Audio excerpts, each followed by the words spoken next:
Israel meluncurkan serangan udara ke pinggiran selatan Beirut, Lebanon pada Minggu 23 November 2025.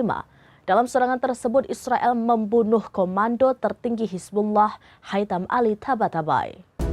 Israel meluncurkan serangan udara ke pinggiran selatan Beirut, Lebanon pada Minggu 23 November 2025. Dalam serangan tersebut, Israel membunuh komandan tertinggi Hizbullah, Haitham Ali Tabatabai. Hizbullah mengkonfirmasi kematian komandan tertingginya dan menyebut serangan Israel membuka pintu bagi eskalasi serangan di seluruh Lebanon. Tabatabai merupakan kepala staf sayap bersenjata Hizbullah.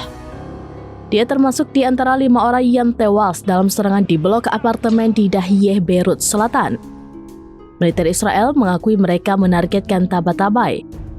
Kantor Perdana Menteri Benjamin Netanyahu turut menegaskan Tabatabai adalah sasaran utama. Media Israel melaporkan ini adalah upaya ketiga mereka untuk membunuhnya sejak perang tahun lalu.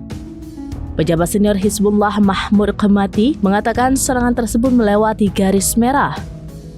Dia mengatakan saat ini Hizbullah tengah mempertimbangkan respon atas serangan udara Israel di Beirut. Serangan juga melukai 28 orang menurut Kementerian Kesehatan Lebanon.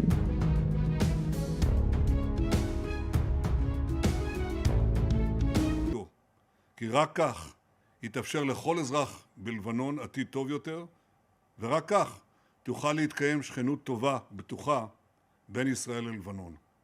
בהזדמנות הזאת אני רוצה גם לשבח את הנשיא טראמפ על ההחלטה שלו להוציא אל מחוץ לחוק ולהגדיר את ארגון האחים המוסלמים כארגון טרור. זה ארגון שמסכן את היציבות ברחבי המזרח התיכון וגם...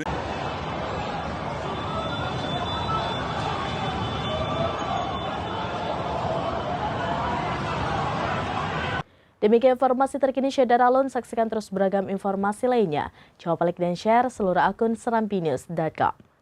Download Tribun X sekarang, menghadirkan lokal menjadi Indonesia.